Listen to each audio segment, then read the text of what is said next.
All right, good evening, everyone. Welcome to our 4-H to AGNR Terp panel. We're really excited that you're here this evening and joining us. We have a fantastic program for you with some of our phenomenal AGNR alumni who are also alumni of 4-H programming. This whole session is about them and their experiences, both as a 4-H student transitioning to college, specifically in AGNR, and how they've utilized those experiences in their current careers. So I don't want to spend too much time talking, but just so you know, hi, I'm April Brohan. I'm the program director for recruitment student engagement, and we're very excited to have you here. I'm going to turn it over to our MC for this evening. And at the very end of the program, we'll do some wrap up and I'll tell you a little bit more about admissions, but I want to get to our alumni stories. So our MC for this evening is Leslie Porterfield. And Leslie, if you want to introduce yourself and take it away. Sure. Thank you, April. Hi, everyone. My name is Leslie Porterfield. I'm currently a student here at the University of Maryland. I am a sophomore studying animal science and English literature. I've been in 4-H for about 10 years. This is actually my last year as a 4-Her, so transitioning and becoming an alumnus like our other panelists tonight. I was heavily involved in animal sciences, leadership, and creative arts, and I did that on the local, national, and international level through 4-H. And I'm very happy to be here. 4-H has gotten me a lot of cool opportunities and definitely helped me on my path to my college career and what I want to do with my future. So without further ado, I would like to go around and have each of our panelists introduce ourselves, maybe tell us where they're from, where they live now, and what their programming was here at the University of Maryland under the College of Agriculture and Natural Resources. So can we go ahead and start with Caitlin? Sure. Hi, everyone. My name is Caitlin Davey. I'm from Carroll County, Maryland. Grew up there doing 4-H, a lot of different projects. I then went to University of Maryland, and my degree is in food science. So I was in the nutrition and food science department. And now I live in kind of the Baltimore Hunt Valley part of Maryland, working at McCormick, the spice company. Perfect. Lindsay? Okay, did it work? Okay. Yeah. Hi, everybody. I'm Lindsay Jacobs. I'm from Anne Arundel County, Maryland. I'm a 5th generation farmer. Yay. I'm still doing that. However, I am looking for a big girl job. So there's that. But I love my cattle. That's what I do. And I think everybody should have to experience 4-H and animals at some point in their life. Perfect. Brett? I'm Brett Bucci. I grew up in Charles County and I currently live in Delaware. I graduated with a degree in animal care and management in 2015. And Audrey. Oh no, we fell for a second. Sorry, I'm using my phone. I'm Audrey Christopher. I'm from Montgomery County, and I'm currently in Clinton, Tennessee, so we're just west of Knoxville.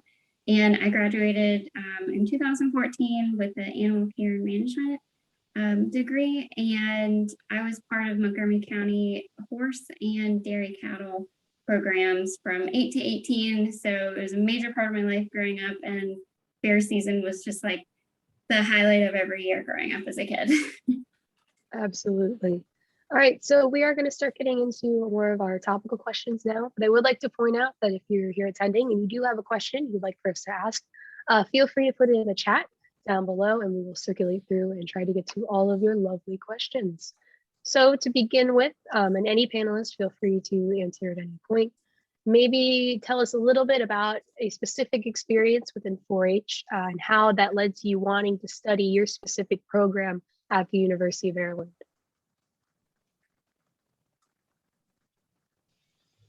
Yeah, like most of the people on here, I grew up showing cows. I was a little late to it. So I had sheep, I had goats, pigs, and beef when I ended. So that just made me want to go study animal science. And originally I wanted to go pre-vet.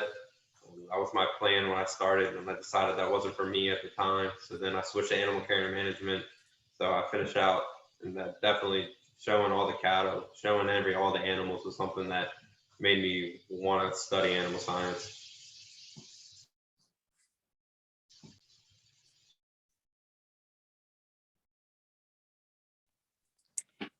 So I was from Montgomery County, and we had horse bowl, and so that was something that I did every year, and I loved it.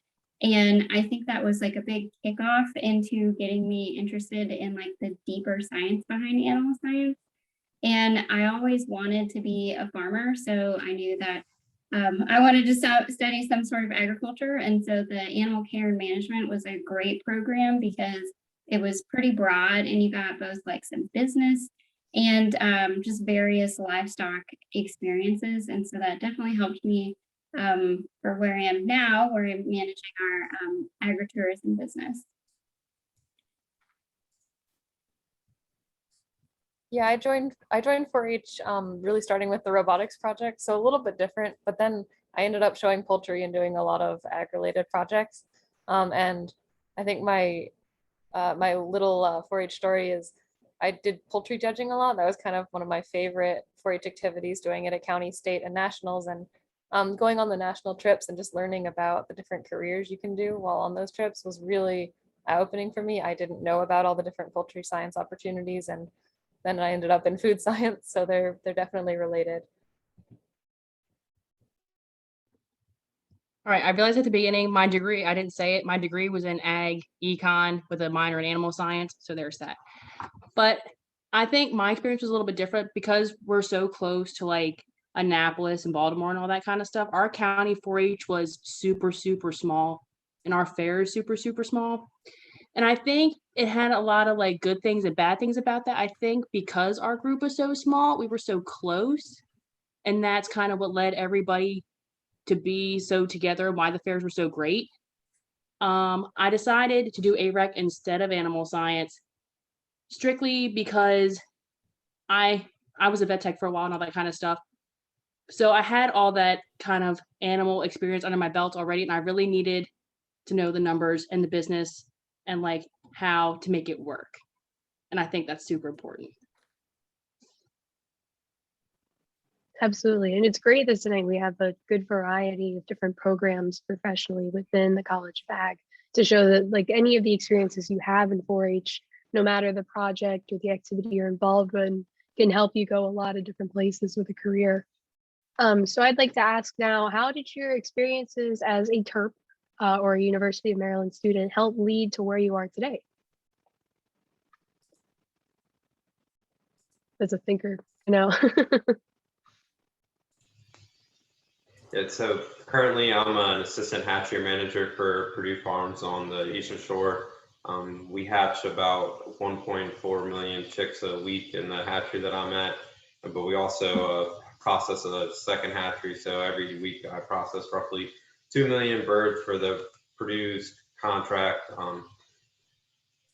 The programs that definitely helped me the most weren't necessarily my classes, because I never took a poultry class. I didn't take poultry science. That's not what I went to school for, but that's what I ended up doing because I wanted to be a part of ag, and it was something that I could do that was supportive of me and like being able to transition quickly to a job and a career outside of ag that was traditionally like I said, my background's beef and dairy, but the programs that helped me the most were my being in charge of the clubs and being president of Black and Bridle, be sitting on the board for AGR, sitting on Ag Council, getting up and volunteering as much as I could, because this made me a better manager than not having those skills to begin with.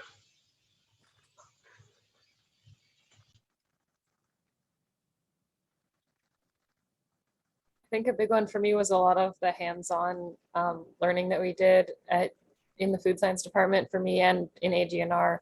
There were a lot of, like during our quality control class, we would go tour local companies and see how they did quality control. And it really helped kind of see what people actually do in those jobs instead of just the content that you're learning about them, which is useful, but really being able to just like talk to people who work in that field. And that was through some classes, also through like some clubs that were all related. So through a lot of the clubs and classes.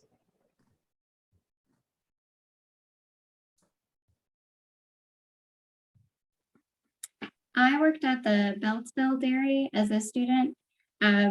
And that it's part of the USDA for part of their like research department. And then after graduation, I actually got a job with USDA APHIS and got to do some biosecurity and disease outbreak response. And I also then was able to come back and be like a guest lecturer for some of the Maryland classes that I got to take and for some of my favorite professors. So that was probably the coolest part of like making it full circle of like learning from them, networking, and then being able to come back and be like part of the community. So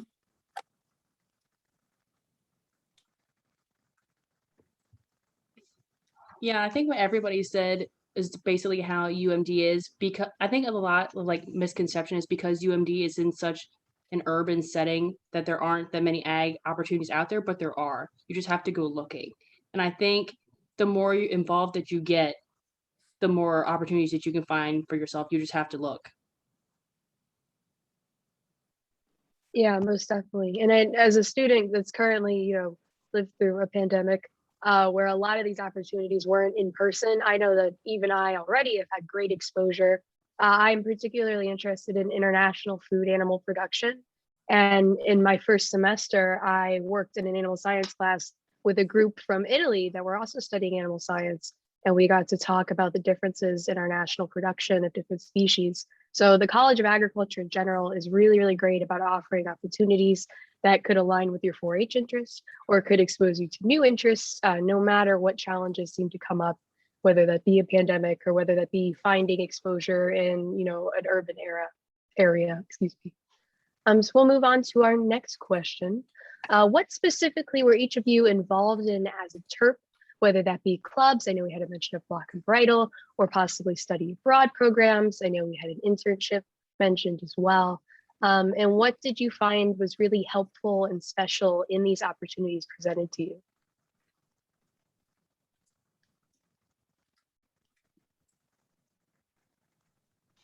Yeah, so like I said earlier, I was involved in Block and Bridle, AGR, which is the ag fraternity, ag council.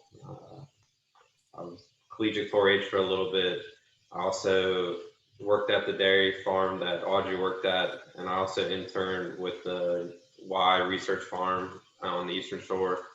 I definitely think that out of all these programs, like the biggest thing you can get from is to get exposure. The more exposure you can get in the long term, the more connections you can make. It's going to help you in the long term. Definitely important to get out there and participate as much as you can. If somebody says, hey, you should go to this event, just try to make sure that you can get out there and do it.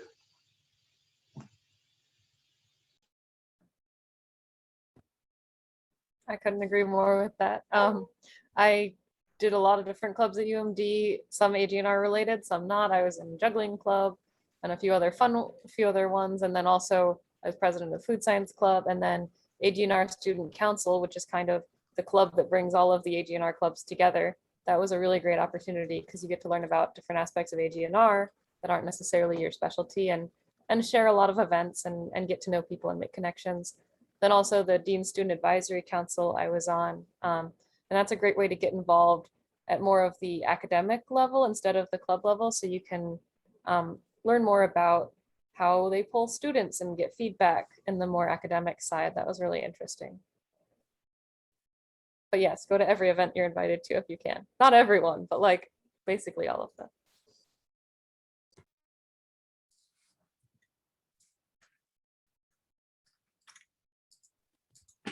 I was part of a lot of the clubs that everyone else participated in as well.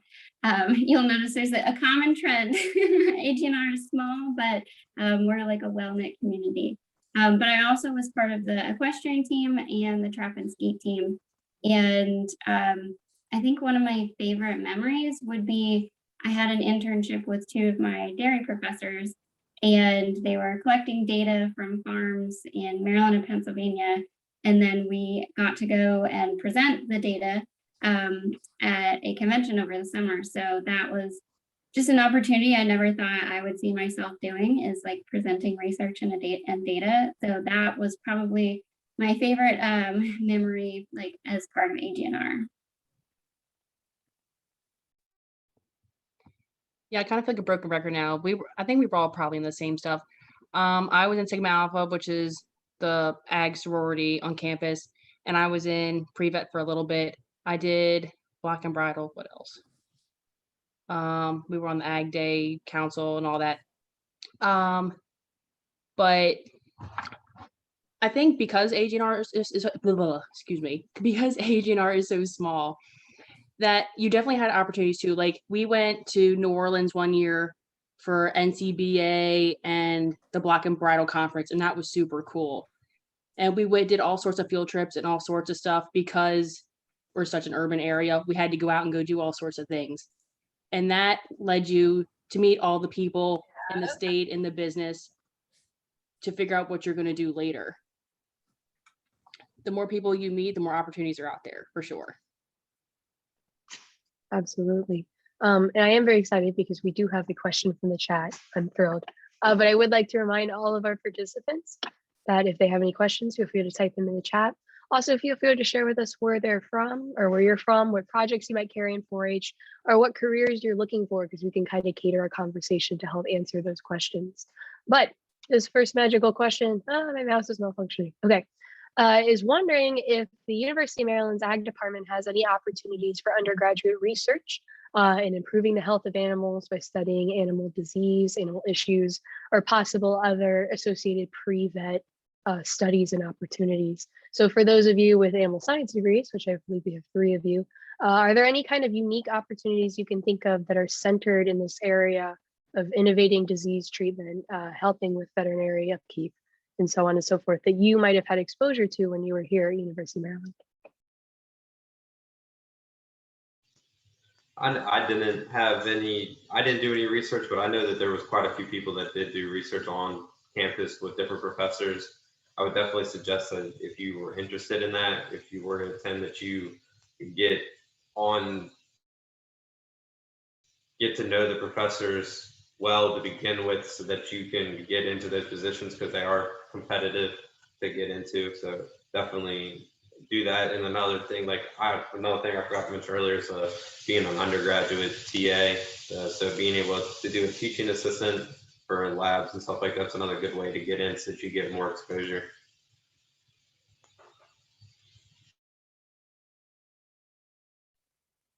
I want to touch on that real quick. Oh, yes. sorry. And you gotta make your avatar. Say your avatar. It's cute. Laura, find I don't know what to talk about. show yours. I don't know. I got old Yes. slides back on. It's recorded. They're recorded, so we can maybe watch If it. now Oh, with can't- that, Hi. So, okay. All right. I think we're good. Okay. But I think it's good. The more you get to know your professors too, it definitely helps too. Like, I'm actually still friends with a couple of the professors I had now. And even being a teaching assistant, it just helps you. It helps you more, A, to understand the material, B, to get you to write recommendations, to get them to write recommendation letters for you later. And even now, I see them when we go to different cow things, cow shows, cow sales. I see our TAs I worked with or professors that I was with once upon a time. And it's nice to see familiar faces when you're out and about all the time.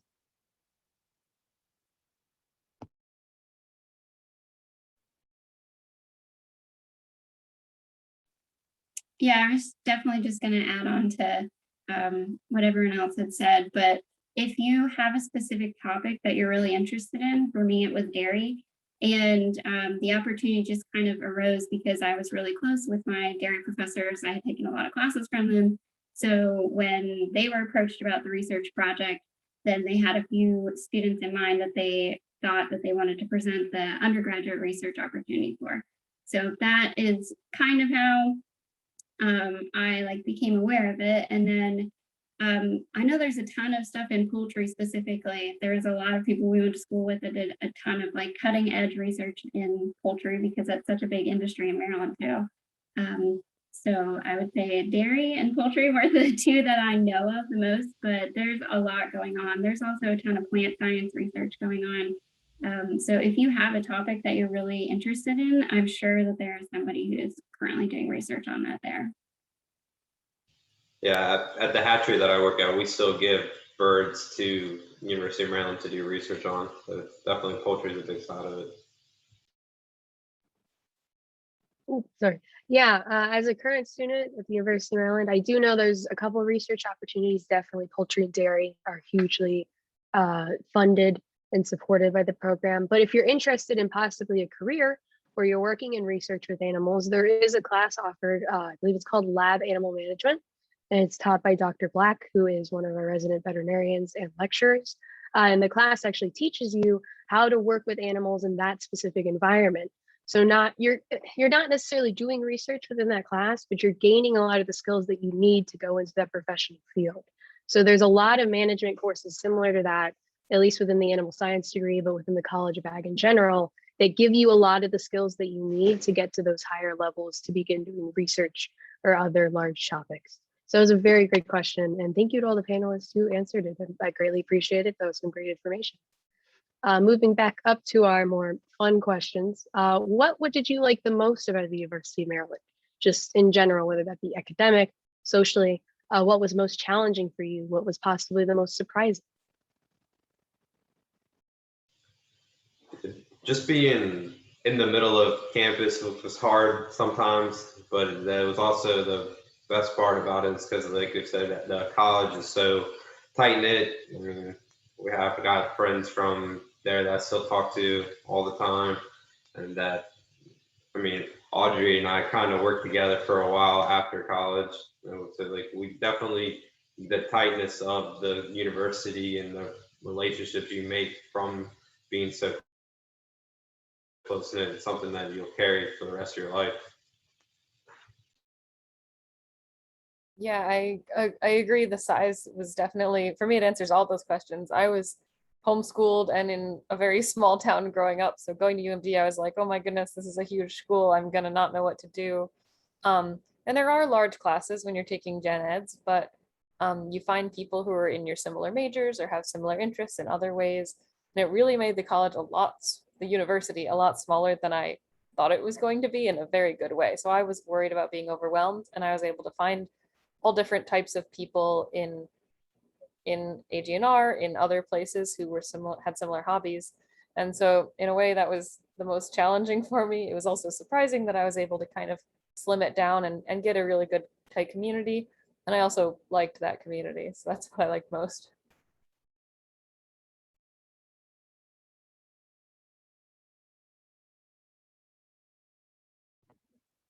My experience was slightly different because I went to the community college first and then I transferred into UMD, but I still think all that stuff still really applies because in the community college, everybody's just kind of like out there doing their own thing, going home, going to work, going to whatever. When you're at UMD, there's just something about it being in such a small, tight-knit kind of degree or college. It really does help. You know where your people are, you know where their interests are at, even in such a really big kind of campus. It didn't feel that bad. It was much nicer than I thought it was going to be going into it.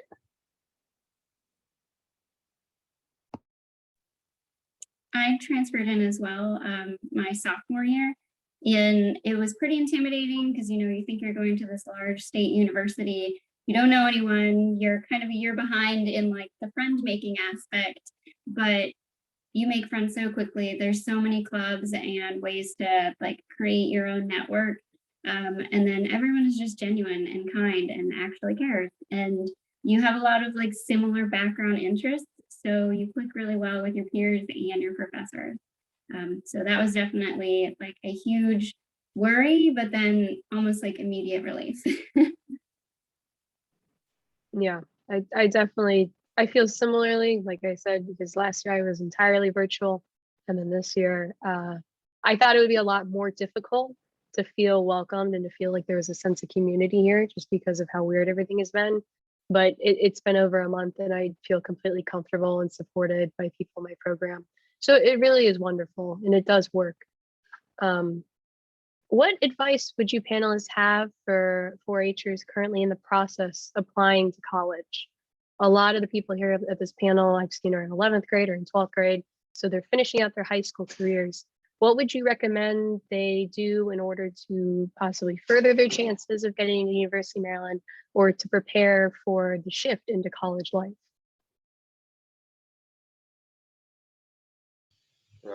Definitely hit early admission. that's gonna help you. And then also to like reach out to Kristen and April and Amanda, that if you have questions on anything about the application, that they can help you through it. Like the other two, I didn't get in my first try. I transferred in. So it's definitely something that if you don't get in the first time, don't give up. Go to community college. My only regret about doing the transfer is that I didn't transfer earlier. I wish that I didn't wait. I just did 1 year community college and then transferred. So other than that, definitely apply early.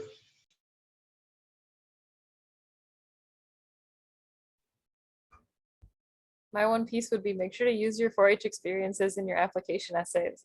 There's so many good, like, well, there's so many stories in 4-H where I messed up and resolved it.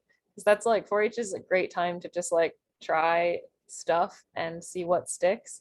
And I definitely took that to the full extent, maybe too much, but like you can make mistakes and you're in a comfortable place. And it gets there's a lot of good learning experiences and stories that you can write about in your application essays. Talk about different things you've learned or how you've grown through 4-H. And as you all know, there's so many different leadership and life skills that you can write about. And 4-H gives you lots of ways to kind of give real life examples of those.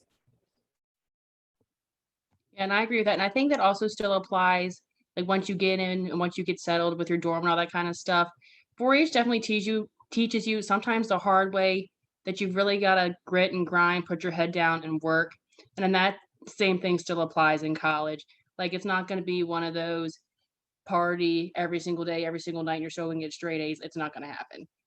Like you really got to work at it and really work for what you get here. And I think 4-H definitely helped me out with that.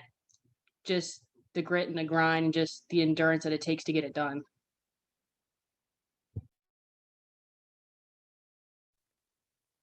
My advice would be while you're still in 4-H and you still have a year or a little bit of time before your application, do any volunteer and leadership opportunities that you can. Become like an officer for your club or a chair of some sort of committee, and getting the leadership and management skills. That definitely is like a huge strong point from 4-H, and public speaking. Those would be two like big things to get your experience from, and then also like highlight those in your application. Absolutely. I can tell you the majority of my application was filled with all the experiences I had from 4-H. It looks really professional because you have titles like officer or president, but I think the University of Maryland and those organizations know that the reputation associated with 4-H indicates that you holding these positions shows that you as an individual are responsible and you have achieved. So it's definitely important to make sure that you highlight those achievements in your application process. Knowing what you know now, what do you each panelist wish that you knew when you were going through the experience of college, whether that be academic advice, social advice, position structural advice? What just do you wish that you could go back in time and tell college version of you? I mean, participate as much as you can, but make sure you don't overdo yourself as too.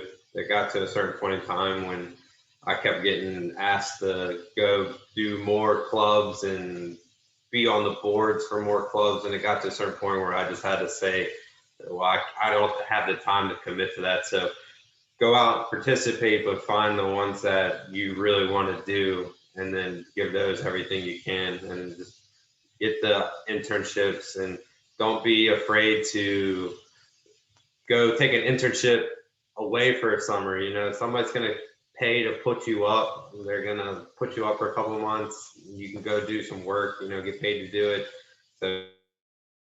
So take the opportunities to go do something and get some experiences.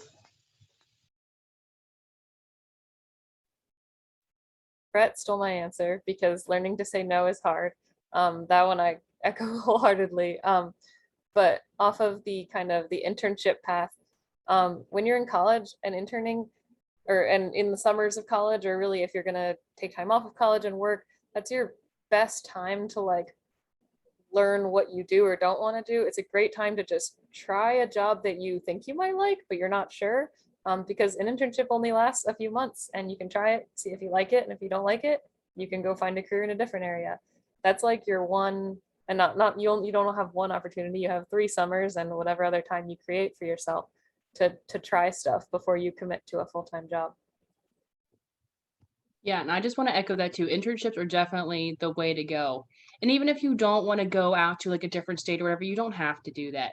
Like UMD has, you can work at Beltsville, you can have the internship at Simrec, which is in Ellicott City, which is the farms, or which is the school's dairy farm there.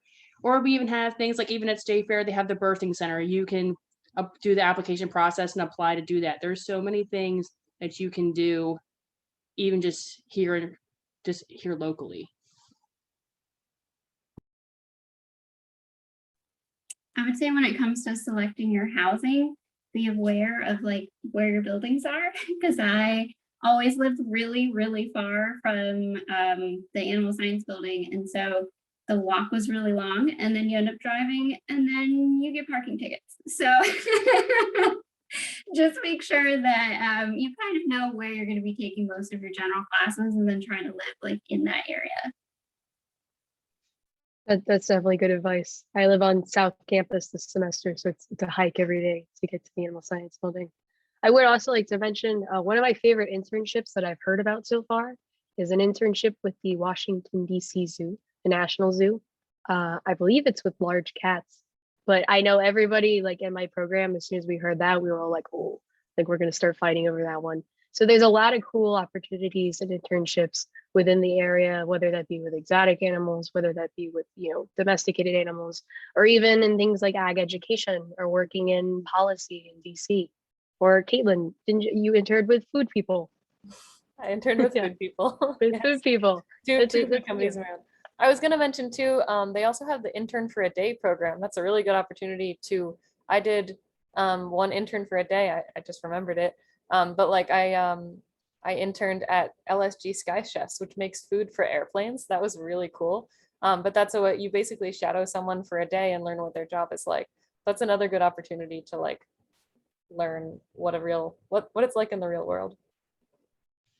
Yeah, also like with internships too, once again, apply early. Like the company, Purdue's already posted all our internships for next summer, all the other companies, so don't be afraid to reach out and go early. Absolutely. So speaking of more opportunities that have to do with college education, we did receive a question in the chat about AGNR scholarships, and I know April will touch on this more later, but I'd like to ask you, lovely panelists, who have now made it financially and emotionally through college, did you have any resources that you tapped into to help with financial aid and assistance?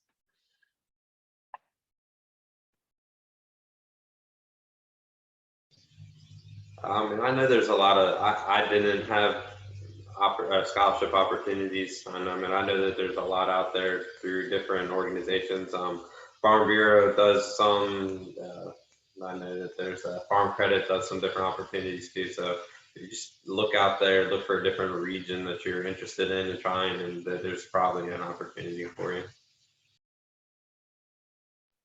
Yeah, I know there's a lot of different 4-H related scholarships that I've applied for and gotten.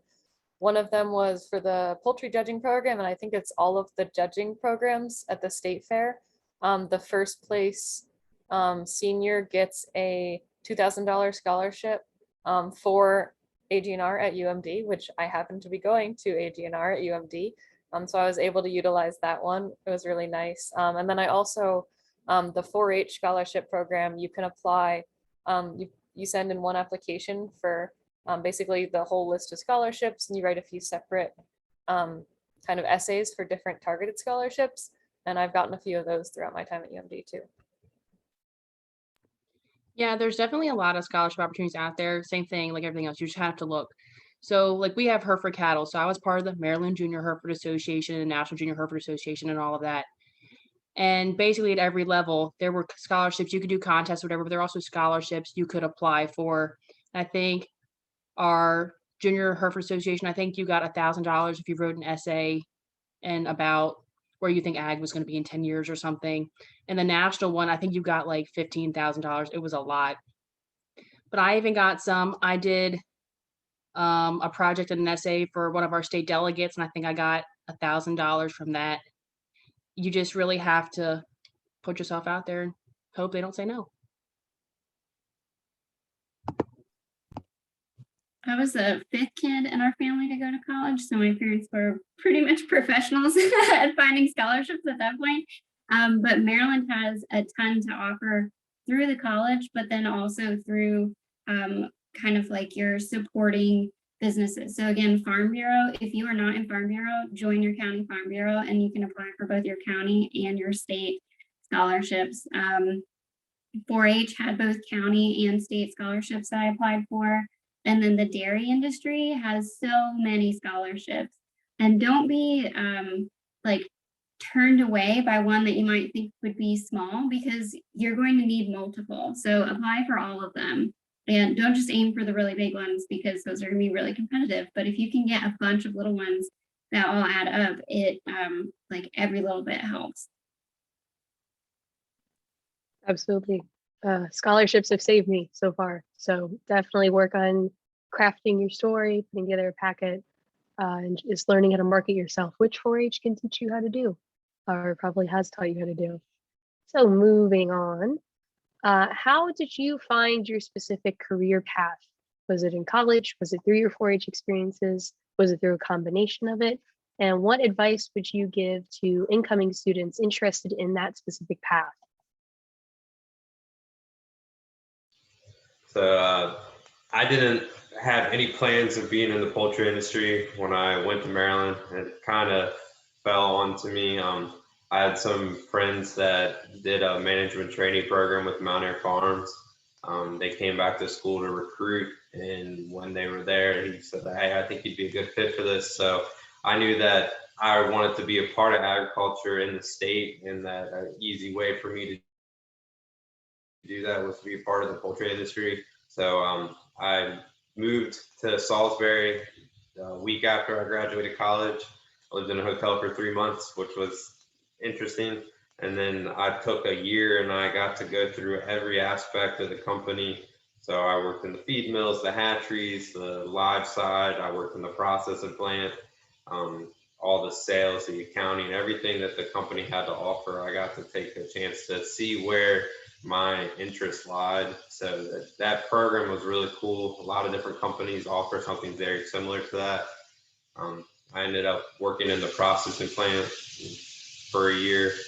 Wasn't for me. So then I stepped back and got back to the live side, which was where I wanted to be. And now I'm in a hatchery. So definitely think that if you are willing to relocate, your opportunities are going to grow significantly for depending on what you want to do. But just look out there, look around everywhere, and just take the opportunity when it arises.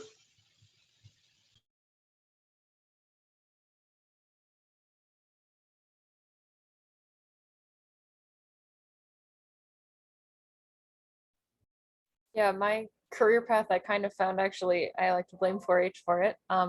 I did a lot of robotics and stuff when I was starting out in 4-H, and I went on the National Youth Engineering Challenge trip, which was to Purdue University in Indiana. And we toured the Purdue College, and I saw the food science department there, and I was like, wait, that sounds like a perfect combination of like things that I like. Because at that point I was doing a lot of robotics and STEM, but I also knew I liked chemistry, but I also really liked food and ag. So trying to kind of combine all those things together was difficult. But when I went on that trip and discovered food science, that's kind of when I knew that that's what I wanted to do. And if people were interested in food science, I guess my advice would be to learn a lot of different things.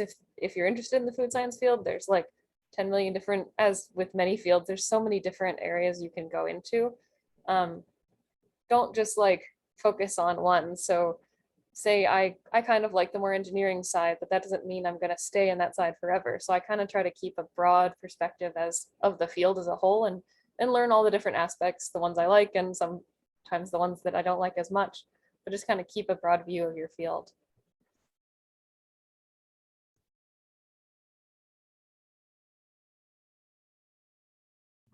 I think mine might be a little different just because the whole fifth generation farmer thing, that's what I knew I was going to do anyway.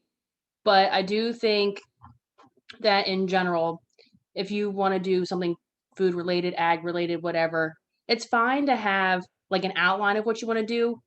But as opportunities come, you should take them. I mean, if you want to do, I don't know, if you want to focus on dairy, that's fine. But I mean, you got to find stuff in your field that suits you and take what's available when it comes.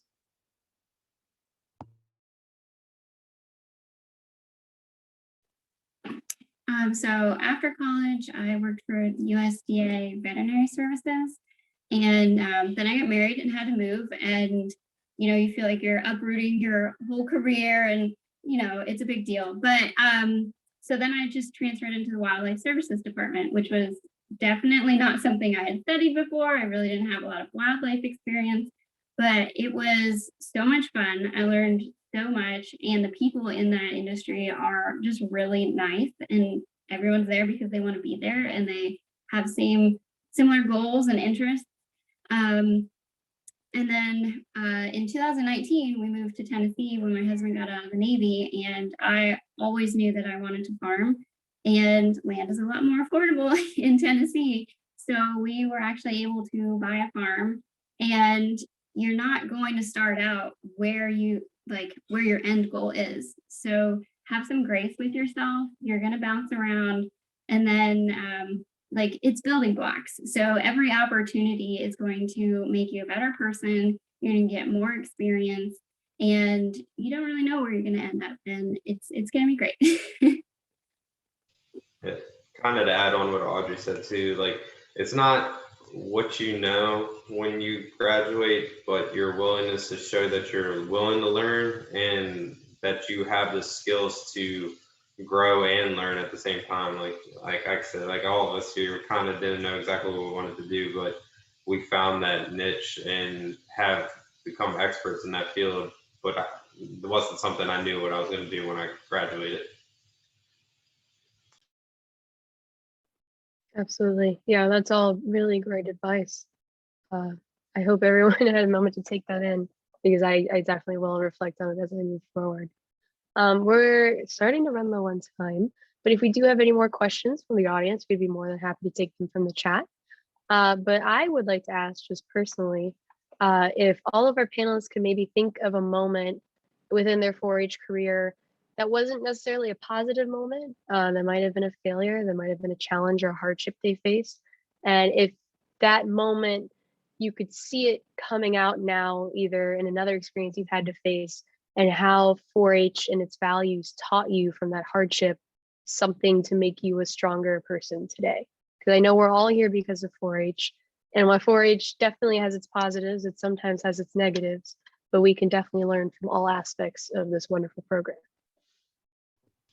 I don't know that there's really one moment in particular, really, but I think in general, 4-H teaches you pretty quickly that when you're at fairs and shows and different things, whether it's STEM related or animals or otherwise, how disconnected the rest of the world is from what you do.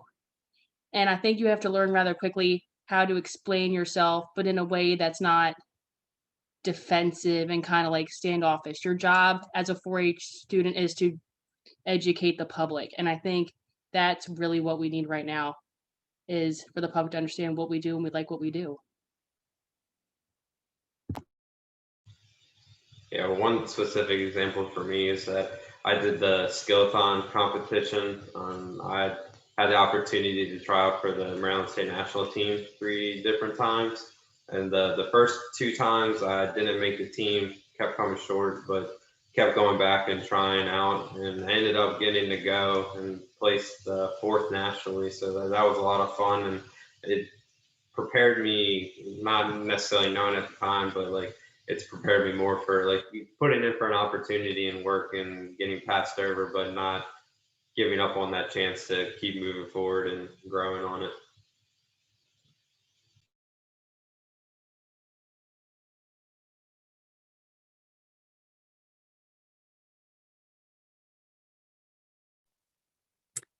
I guess to kind of build off of Lindsay, at the fair, you work all year with this animal and you're like, I'm so ready. I've done so much prep work.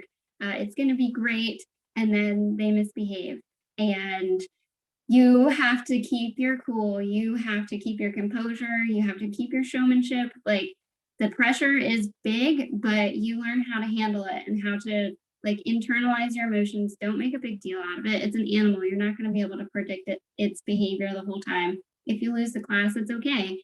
There's always more opportunities, but the way that you handle that is the way that the public is going to perceive agriculture. And so if you have grace and are calm and are collected with your animals, that's going to go really far in like the public's eye when they're seeing something like that happen. So for example, I had a cow that decided she just wanted to lay down in one of my classes, and it was a showmanship class, so you know you're going to lose, and you just have to like, okay, coax her up, like don't do anything like fast moving, just keep your composure, get her back up, get going, put the smile back on her face.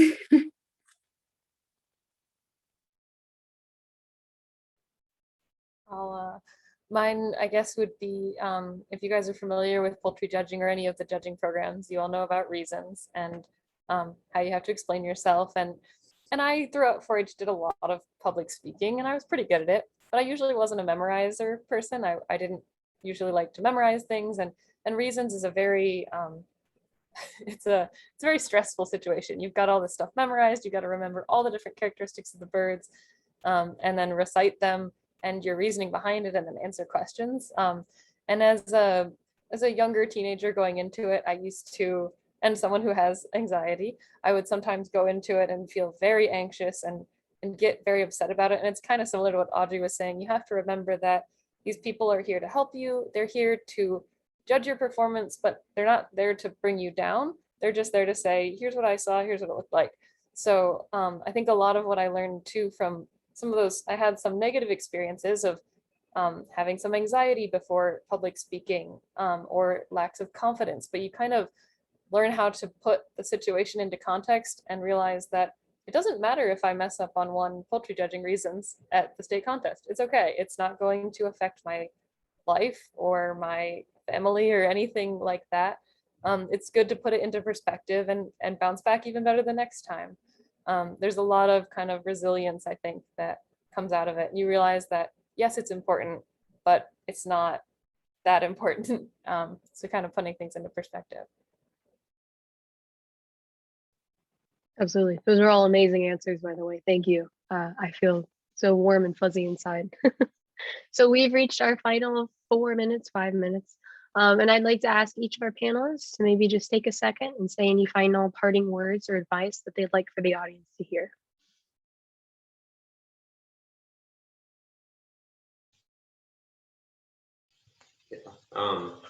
University of Maryland was a big part of my life. Wouldn't be participating in events like this and going back to teach and lecture and stuff like that if it wasn't something that was very meaningful to me. I enjoyed my time there. Like I said earlier, I have lifelong friendships from that, and the opportunities that I gained from going to the University of Maryland were amazing, and I'm grateful for my time that I got to spend there. Yeah, same here, 4-H and UMD and AGNR. You can probably tell because we're all back here supporting 4-H, UMD, and AGNR, but they meant a lot to us. And I still this year I went to the county fair and I still feel so at home at the county and state fairs. Even if I don't know all the kids because I'm too old that I don't know them anymore, the programs and everything just make you feel really at home. And just remember to come back and support the programs that meant a lot to you, I think. That means a lot to the volunteers like Amanda and April and everyone who have helped us so much along the way.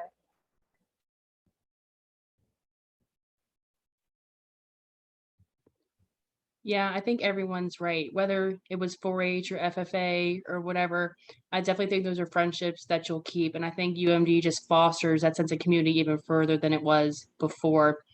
Like, I took my first ever animal science lab class at UMD, and I had on this neon blue shirt that said the mill on it that they were handing out at State Fair. And I guarantee you the first day, I think there were maybe 5 people in our lab that had them on. And we were like, oh my gosh, we're all in the same class together. And it was nice to know that they were familiar faces, even if you weren't maybe the best of friends before, that you still had people that had your back. And I think that's pretty special.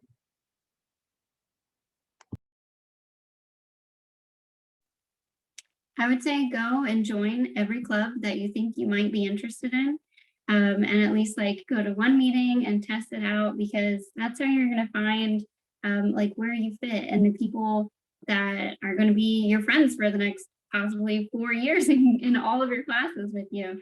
So don't put yourself in a box, expand, like do something that might be like academic, but also something that would be social, and then something that might be athletics, and just have fun. And while you're there, like take every opportunity you can.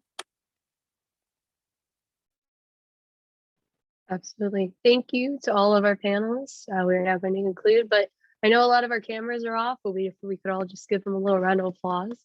They've been wonderful. You could even put up the clapping hands emoji in Zoom.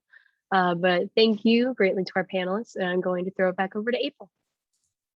Thank you, Leslie. Thank you again to all of our panelists for taking the time out to be here tonight.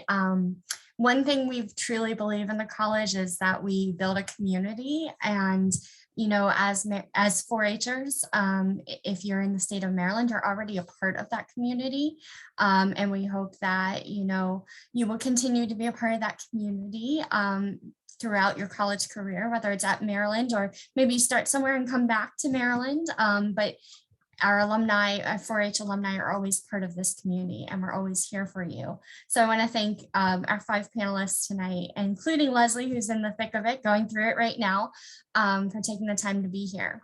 As a quick wrap up, I do want to go through a couple of things that I think is important to know as you are continuing in your college search process. I won't spend a lot of time because I know we're very close on time, so I'm going to go through this kind of quickly, but Kristen just put in the chat ways that you can connect with myself or her or any of our other staff. If you hear something that you're interested in, or you want to learn more, or you have a question for one of the panelists that you didn't get to ask, we're happy to get in touch with you after this and communicate. And my cat decided to join us. But I do want to talk about, just real quickly, our programs are listed on the screen. You can go to our website and see. The college is unique in the fact that we do offer 4-year bachelor's programs in the 8 areas listed, from the environmental sciences to the ag sciences. Yes, we have many pre-professional programs in areas of pre-vet, pre-medicine, etc. Or you can go straight into industry, as many of our panelists did. So if you want to learn more about our programs, check out our website or connect with us and we can talk to you more. As for our 2-year programs, we have a program called the Institute of Applied Agriculture. Rebecca Jones, who's in the chat, is a 4-H alum and a Maryland alum, and she's actually a student services coordinator for the Institute. So she represents these 6 programs that are 2-year equivalent to an associate's degree, essentially, in terms of credits and time. They offer very hands-on learning that are applied directly into agriculture, or you could stay and continue into a bachelor's degree program very easily. In fact, when you apply as a freshman, if you are automatically reviewed for Institute of Applied Agriculture admission, if we're unable to offer you a spot directly in the freshman class. So we have about 20-30 students a year who enroll through this pathway, continue into the bachelor's program, graduate in a 4-year timeline, or a regular normal timeline for many students, and they graduate with 2 credentials. So that's a great opportunity we offer for students, very unique to the University of Maryland. We talked about scholarships a little bit. I know there was a great question about that. I get to oversee scholarships as part of my role. So I'm happy to give more information. I put the website in the chat, and I think Kristen can pop it in there for you as well. Just like if you think about your 4-H club, you know, there's the state 4-H, your county, and then your club. University has those 3 layers too, as university, college, and department. And we have scholarships at all 3 levels available to our students. In fact, the college has about $400,000, if not $500,000 annually that we give out in awards. And many 4-H students very well qualify for those. So we encourage you to apply for the scholarships. In terms of timeline, you do not have to apply for them until you found out if you've been admitted into the university. We do have an online application, and you do apply for those annually.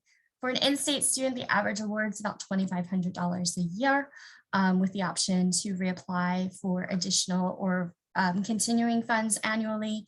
Out of state, it's about $5,000, just to see the difference in tuition, since out-of-state tuition's much higher. And we offer study abroad scholarships as well to help if you want to travel internationally. We also offer a program called the Catherine M. Brinkley Fund, which is a loan, which means, yes, you do have to repay it, but if you qualify, it's 0 interest while you're in school and for 10 years after. So if you pay back the full loan within 10 years, you're only paying exactly the amount you borrowed. Other loans you may hear about have fairly decent interest rates. We have a 0% interest rate, and that's exclusive to our students in the college who are Maryland residents. Otherwise, some next steps: if you are a senior this year, these dates are important. If you're a junior or not quite a junior yet, these will become important in your senior year. But our application typically becomes available in August. We are on the Common App and the Coalition application. And our early action deadline, which Brett mentioned as very important, I will reiterate that is very, very, very important. For our freshman students, November 1. If you're planning to transfer, the dates are a little bit different because there's 2 a year, but you can find them on our admissions website, which is admissions.umd.edu. But you definitely want to meet early action. There's no commitment on your part when you apply by early action. It just means you're getting the absolute best consideration for admission, and you automatically get considered for university level scholarships, and it qualifies you to apply for college and departmental level scholarships in our in AGNR. We are test optional right now. We are test optional through this next year and the following year. So if you're applying, if you're going to graduate high school in 2022 or 2023, we are test optional for those years. We do recommend that you think carefully if you're going to submit your test scores. Maryland's average test score is above a 1300 and on the SAT and above a 29 on the ACT.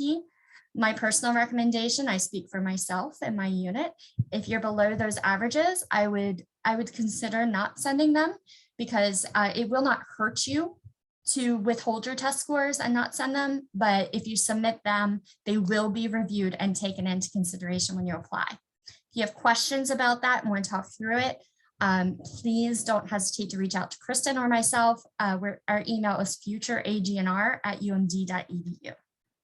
You can also apply directly to the Institute of Applied Agriculture. Their website is iaa.umd.edu. And they have a more rolling admission deadline if you're interested in applying straight to their programs. But no, again, if you apply as a freshman, you'll be reviewed for their programs as well. So no need to do 2 applications. Just pick the program that you are most interested in applying to. Yeah, as for that, last thing I'll mention is we have some great other programs coming up in the next couple of weeks. You're here at the 4-H to Terp, which are so excited you joined us. But if you want to learn more about one of our programs, you are welcome to join us back at one of those. Just visit our website where you registered for this program. We will also be hosting a live Zoom campus farm tour in the next couple of weeks. We don't have a date solidified yet, but if you're interested in checking out our farm facility and seeing what some of the research, some of the classes are doing on the farm, we'll have that coming up for you. So just keep checking our website, which is the go.umd.edu future AGNR, and we will post it there as soon as we know. So thank you guys so much again for joining us this evening. We really appreciate your time. I got us close to 8 o'clock, which is very exciting. And I really appreciate our panelists and our staff who were here today in the chat. If you have any questions, please don't hesitate to reach out, or if you want to continue to connect with us or any of our alumni. We really appreciate you. we hope that you will consider joining the AGNR community as a student in the future. So I will end things here. Thank you. Have a wonderful night and good luck.